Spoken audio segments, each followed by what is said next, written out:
رسوله الكريم أما بعد فأعوذ بالله من الشيطان الرجيم بسم الله الرحمن الرحيم يا أيها الناس قد جاءتكم موعظة من ربكم وشفاء لما في الصدور وهدى ورحمة للمؤمنين۔ اے لوگو، تمہارے پاس تمہارے رب کی طرف سے ایک عظیم نصیحت آ گئی، دلوں کی بیماریوں کی شفا آ گئی، اور وہ مومنین کے لیے ہدایت اور رحمت ہے۔ آج ایک انتہائی اہم چیز کی طرف اشارہ کرنے کے ارادہ ہے اللہ کی توفیق سے۔ ہر ایک بندے کے دل میں یہ تمنا ہوتی ہے کہ ہم اللہ کے ولی بن جائیں۔ ہر ایک بندے کی دل کی تمنا یہ ہے، اور جس وقت ہم یہ سنتے ہیں کہ حضور داتا صاحب رحمۃ اللہ تعالیٰ علیہ، غوث پاک رحمۃ اللہ تعالیٰ علیہ، یعنی بابا فرید گنج شکر رحمۃ اللہ تعالیٰ، یہ وہ عظیم ہستیاں تھیں۔ پھر اللہ کے ولیوں کی کرامات ہم سنتے ہیں تو بعض مرتبہ ایسا دل میں خیال آتا ہے کہ یہ کوئی نا ماورائی مخلوقات تھی، آسمانی مخلوق تھی ایسی کوئی، یہ الگ سپیشی تھی، اور جو کہ آج ممکن نہیں ہے۔ ایسا نہیں، قرآن پاک کے اندر اور احادیث مبارکہ میں یہ ساری ریمیڈی لکھی ہوئی ہے۔ اگر آپ اللہ کے ولی بننا چاہتے ہیں، سب سے پہلے اللہ کے ولی بننے کے لیے کن کن چیزوں کی ضرورت ہوتی ہے؟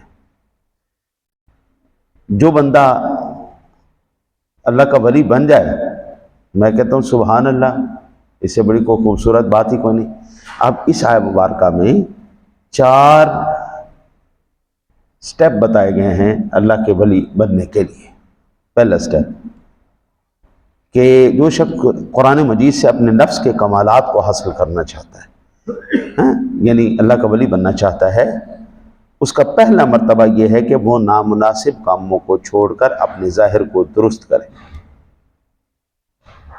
جھوٹ نہیں بولنا، بے ایمانی نہیں کرنی، دھوکہ نہیں دینا، فراڈ نہیں کرنا، ملاوٹ نہیں کرنی۔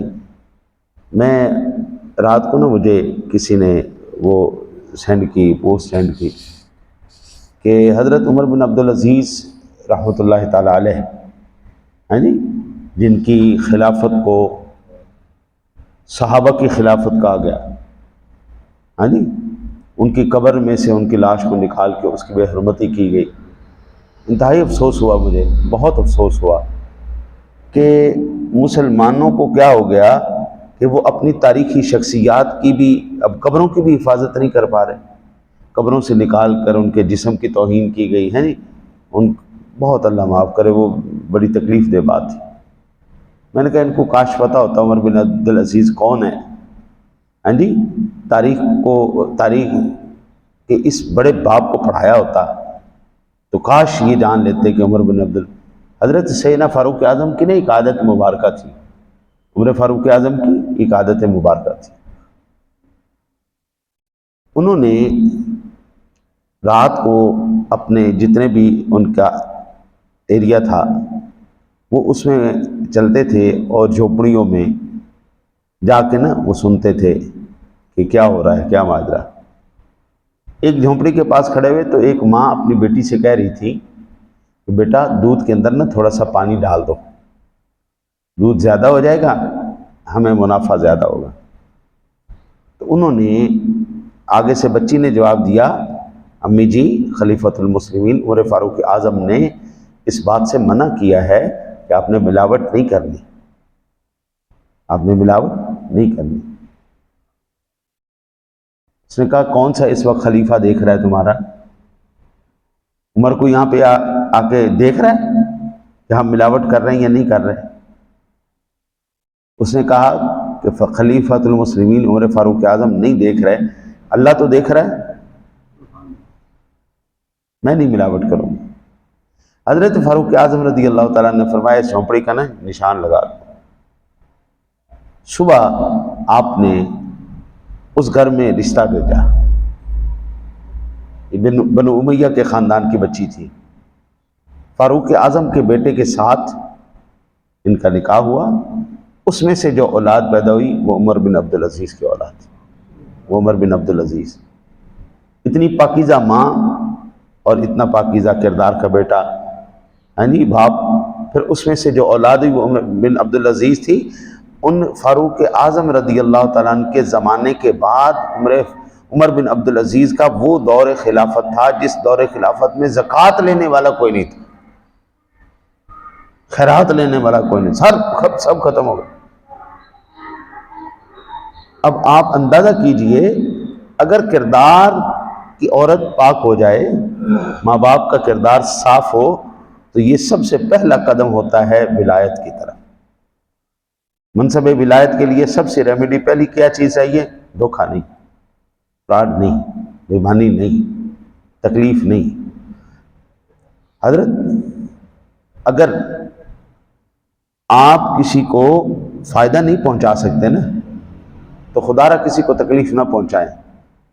ہماری دور کی جو آج ہم دیکھ رہے ہیں، پتھر بھی پڑا ہوتا ہے نا تو جاتے جاتے جاتے لوگ اس کو بھی ٹھوک کر مار جاتے ہیں۔ کوئی چیز ویسی بھی پڑی ہوئی ہے نا، اس کو بھی ٹھوک کر مار کے جائیں گے، انسانوں کی طرح گزریں گے نہیں، یہ نہیں کہ ہم کسی تکلیف دہ چیز کو ہم دور کر دیں، نہ۔ تو پہلا مرتبہ جو قرآن نے ارشاد فرمایا، اپنے ظاہر کو درست کر لو، لباس پاک ہو، عقائد پاک ہو، نظریات پاک ہو، سوچ پاک ہو، یہ پہلا قدم آپ کا طے ہو گیا۔ اب یہ کوئی مشکل نہیں۔ کیا جھوٹ بولنا چھوڑنا یہ مشکل ہے؟ بے ایمانی کرنا، فراڈ کرنا، دھوکہ دینا، تکلیف دینا، یہ کوئی مشکل کام ہے؟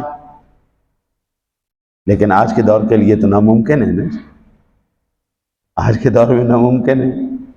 اچھا جی، تو پہلے یہ مرتبہ جس نے طے کیا وہ اللہ کا ولی، پہلی سیڑھی بن گئی، اس کی طے ہو گئی۔ دوسرا، عقائد فاسدہ اور صفات ردیہ سے اپنے باطن کو صاف کرنا، بغض، حسد، کینہ، نفاق، دل کی بیماریاں، دل کی گندگی کو اٹھا کے باہر پھینکیں، دل صاف کرنا۔ حضرت ہم جب آج بھی ہماری یہی عادت ہے، جب پتہ چلتا ہے نا کوئی گھر میں مہمان آ رہا ہے تو کیا کرتے ہیں؟ جلدی کرو، گھر صاف کرو، بستر سیدھے کرو، گھر صاف کرو، جلدی سے جو ہے نا برتن شرتن سارے دھو کے بالکل ہر چیز ترتیب سے لگا دو۔ مہمان آ رہے ہیں، رکو زیادہ قریبی آ جائے تو پھر تو پورے گھر میں جناب او تیری خیر ہے، جو اوپر سے نیچے تک صفائیاں ہو رہی ہوتی ہیں جناب، وہ مہمان آ رہے ہیں۔ اگر دل میں اس یار کو بٹھانا ہے تو تھوڑی سی صفائی تو کرنی پڑے گی، ہے نا؟ تھوڑی صفائی تو کرنی پڑے گی نہیں۔ یہ کیسے ہو سکتا ہے کہ بیچ میں بغض بھی ہو، حسد بھی ہو، کینہ بھی ہو، نفاق بھی ہو، دشمنی بھی ہو، غیبتیں بھی ہوں، چغلیاں بھی ہوں، پھر ہم کہیں کہ اللہ کے انوار و تجلیات سے ہمارے دل منور ہوں؟ نہیں ہو سکتا۔ تو یہ دوسرا سٹیپ ہے اللہ کے ولی بننے کا۔ تیسرا سٹیپ، نفس کو برحق عقائد اور عمدہ اخلاق سے مزین کریں۔ مہمان آتے نا، ہم لائٹ زیادہ کر دیتے ہیں، ذرا یہ بڑی لائٹ جلاؤ، یہ ساری لائٹیں جلاؤ، مہمان آئیں، ایکسٹرا لائٹنگ کرو۔ تو تیسرا سٹیپ ہے عشق رسول سے اپنے سینوں کو مزین کیا جائے، اخلاق کریمانہ خوبصورت اخلاق سے اپنے دل کو مزین کیا جائے۔ بھائی اب گھر کی سجاوٹ بھی تو ہے نا، صفائی تو ہو گئی، تھوڑا سا اب روشن بھی کیا جائے، تھوڑا سا سجایا بھی جائے۔ جب سج جائے، روشن ہو جائے، اب یار کی جلوہ گری ہوگی، اخلاق کے کریمانہ بھی آ گئے، اچھے اخلاق بھی آ گئے، اچھے عقائد بھی آ گئے، اس کو مزین کر لیا۔ اب چوتھا مرتبہ اور آخری مرتبہ ہے جی اللہ تعالیٰ کی رحمتوں کے انوار سے قلب کا روشن ہونا، اس کی طرف رحمت للمؤمنین کی طرف اشارہ ہے۔ اب یہ وہ مقام آ چکا ہے جس مقام پر میرے آقا جی اعلیٰ نبینا علیہ السلام کا فرمان علی شان، یہ اللہ آپ کی خیر کرے سے بخاری شریف ہے، ان اللہ قال من عاد لی ولیا فقد آذنتہ بالحرب وما تقرب الی عبدی بشیء احب الی مما افترضت علیہ وما یزال عبدی یتقرب الی بالنوافل حتی احبہ فاذا احببتہ كنت سمعه الذي يسمع به وبصره الذي يبصر به ويده التي يبطش بها ورجله التي يمشي بها ولئن سألني لأعطينه ولئن استعاذني لأعيذنه۔ صحیح بخاری شریف میں 4502 نمبر پر یہ روایت موجود ہے۔ بے شک اللہ تعالیٰ فرماتا ہے جس نے میرے کسی ولی سے دشمنی کی میں اس سے جنگ کا اعلان کرتا ہوں، اور میرا بندہ کسی بھی چیز کے ذریعے میرے قریب ہو کر مجھے اتنا محبوب نہیں ہوتا جتنا فرائض کی بجا آوری سے، اور میرا بندہ نوافل کی عبادت کے ذریعے میرا قریب ہوتا رہتا ہے یہاں تک کہ میں اس سے محبت کرنے لگتا ہوں۔ پھر جب میں اس سے محبت کرنے لگتا ہوں تو میں اس کے کان بن جاتا ہوں جن سے وہ سنتا ہے، اس کی آنکھیں بن جاتا ہوں جس سے وہ دیکھتا ہے، اس کا ہاتھ بن جاتا ہوں جس سے وہ پکڑتا ہے، اور اس کے پاؤں بن جاتا ہوں جس سے وہ چلتا ہے۔ اگر وہ مجھ سے مانگے تو میں اس کو ضرور عطا کروں گا، اگر وہ مجھ سے پناہ مانگے تو میں اسے ضرور دوں گا۔ اب یہ وہ مقام ہے جس مقام پر بندہ اللہ کا ولی بن جاتا ہے۔ سادہ لفظوں میں ون لائنر کیا ہے؟ ولی بننے کے لیے کیا چیز ضروری ہے؟ فرائض کی پابندی، پھر نوافل کا اہتمام۔ یہ ہے جی وہ راستہ جو آپ کو اللہ کا دوست، قریب، یار اور ولی بنا دیتا ہے۔ من لائنر، فرائض اور نوافل، فرائض عبادات اور نوافل کا اہتمام، یہ اللہ کے ولی کی ریمیڈی ہے۔ لو جی آج کا سبق اتنا کافی ہے کہ اگر اللہ کا ولی بننا ہے تو 4 چیزیں چاہیے، 4 چیزوں پر عمل کر لیں، اللہ کے آپ بھی ولی بن جائیں گے۔ اور وہ پھر آپ کے اپنے اوپر ہے کہ یاری کتنی گہری ہوتی ہے۔ بعض یار ایسے ہوتے ہیں کہ جب یار کسی یار سے کہتا ہے نا یار مجھے 1 لاکھ روپیہ تو دو، وہ کہتا ہے بسم اللہ، کوئی سوال نہیں۔ لیکن اس کے لیے اتنا یارانہ ہونا چاہیے کہ اس سے کہا جائے جناب یہ میرا کام کرنا ہے، تو یار کو مسئلہ نہیں، تو میں نے کہا ایک یہ کو بات یار یہ کام کرنا ہے، ٹھیک ہے جی ہو جائے گا بلا تشویش۔ جب بندہ رب کے ساتھ اتنی یاری لگا لے نا، پھر رب سننے سے کہ یا اللہ یہ کام کرنا ہے، اللہ سنے کہ ٹھیک ہے یار ایسی کیڑی گل ہے، تو میری من نہیں اور میں تیری مننا گا۔ پھر آپ یہ کہیں گے نا کہ پانیوں کے اوپر چلنا ہے، اللہ کہے گا ٹھیک ہے چل میرے بندے۔ پھر آپ کہیں گے نا مردوں کو زندہ کرنا، اللہ کہے گا ٹھیک ہے چلو کرو، بیماروں کو شفا دینی دو۔ اب یہ بخاری شریف کی حدیث پاک کتنی خوبصورت ہے۔ پہلے بندہ میرے فرائض پورے کرے، پھر نوافل کا اہتمام کرے، پھر سارا کچھ میں اس کا ہو جاؤں گا، وہ میرا ہو جائے گا۔